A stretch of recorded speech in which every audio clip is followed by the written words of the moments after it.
혹시 자신의 경험을 글로 옮기다가 이런 고민 해보신 적 없으세요? 기억이 좀 가물가물한데 이야기를 더 재밌게 만들려고 살짝 바꿔도 괜찮을까? 하는 그런 유혹이요. 오늘은 바로 이 문제, 경험을 글로 쓸 때 우리가 마주하는 진실의 문제에 대해 한번 깊이 파고 들어보겠습니다. 네, 바로 이 질문입니다. 내 경험, 어디까지가 진실이어야 할까? 이게 바로 글을 써보신 분들이라면 누구나 한 번쯤 마주하는 불안감의 핵심일 텐데요. 내 기억이 완벽하지 않은데 이걸 그대로 써도 되는 걸까? 아니면 좀 더 흥미롭게 꾸며도 괜찮은 걸까? 우리 함께 그 답을 찾아가 보시죠. 자, 이 질문에 대한 답을 찾기 위해서요. 먼저 수필이라는 장르가 가진 가장 근본적인 첫 번째 원칙부터 짚고 넘어가야 합니다. 네, 수필의 제1원칙은 아주 명확해요. 꾸며낸 이야기가 아니라 실제 내 경험을 바탕으로 한 진실한 글이어야 한다는 겁니다. 의도적인 왜곡이나 아예 없던 일을 만들어내는 허구는 허용되지 않는다는 거죠. 이 원칙이 바로 모든 논의의 출발점입니다. 근데 여기서 잠깐 한 가지 의문이 생기죠.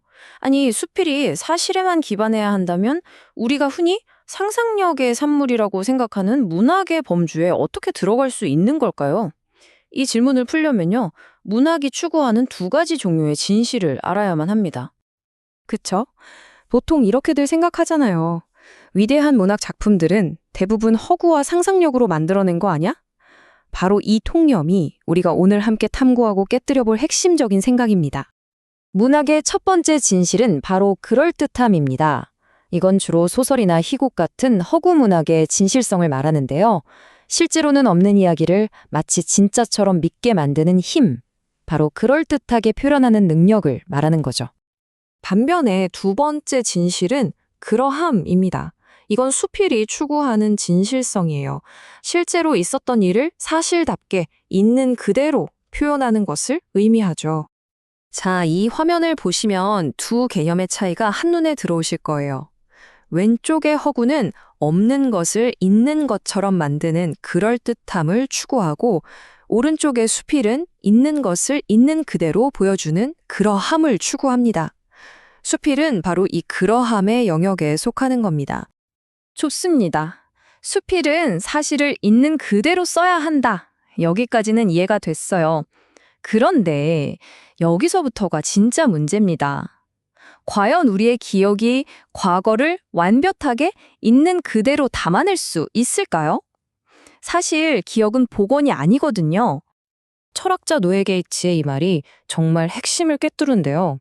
이게 무슨 말이냐면 우리 기억이 무슨 비디오 카메라가 아니라는 거예요. 과거에 있었던 모든 사실을 하나도 빠짐없이 완벽하게 재현하는 건 애초에 불가능하다는 거죠. 여기서 작가의 딜레마가 깊어집니다. 바로 이 지점에서 퍼즐이 풀리기 시작합니다. 경험에 대한 글쓰기는요, 과거를 그대로 복사 붙여넣기 하는 복원이 아니에요. 그게 아니라 흩어진 기억의 조각들을 다시 맞춰나가는 재구성의 행위인 거죠. 이걸 좀 어려운 말로 해석학적 재구성이라고 부르는데요. 단어는 어려워도 개념은 간단합니다. 지금의 내 관점과 해석이라는 일종의 필터를 통해서 과거의 수많은 기억들을 골라내고 또 걸러내고 의미 있게 다시 배열하는 작업이라고 생각하시면 돼요.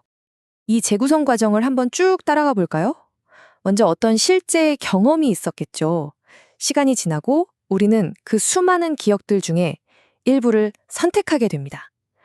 그리고 그걸 글로 옮기는 과정, 즉 언어라는 필터를 한 번 더 거치고요. 그렇게 해서 최종적으로 나오는 게 바로 진실한 재구성으로서의 글인 겁니다. 자, 이제 오늘 이야기의 하이라이트입니다. 재구성한다고 하니까 이게 그냥 꾸며낸다는 허구랑 뭐가 다르냐 이렇게 생각하실 수 있거든요.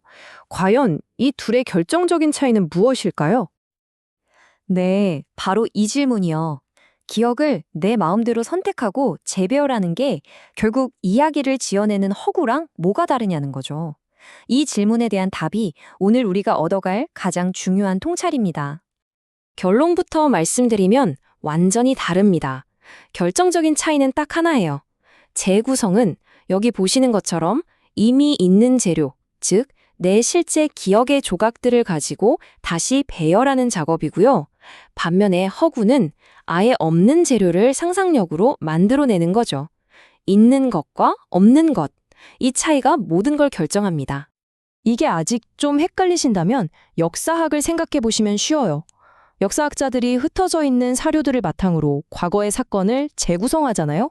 그렇다고 우리가 역사책을 소설, 즉 허구라고 부르지는 않죠. 물론 일부러 사실을 비트는 왜곡이 없다는 전제 하에서요. 우리가 경험에 대해 글을 쓰는 것도 정확히 마찬가지입니다. 자, 그럼 이 모든 이야기가 글을 쓰는 우리에게 대체 어떤 의미가 있을까요? 진실한 재구성, 그 마지막 결론으로 한번 정리해 보겠습니다. 이 진실한 재구성이라는 개념을 이해하는 게 왜 중요하냐면요.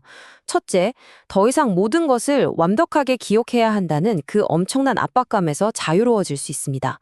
둘째, 흩어진 기억 속에서 의미를 찾아 나만의 이야기를 진정성 있게 구성할 힘을 얻게 되고요. 셋째, 경험의 핵심만큼은 왜곡해서는 안 된다는 작가로서의 윤리적 책임감을 다시 한번 되새기게 합니다. 그리고 마지막으로 깨닫게 되죠. 아, 글쓰기는 없는 걸 지어내는 마법이 아니라 이미 내 안에 있는 진짜를 발견하고 다듬는 예술이구나 하고요.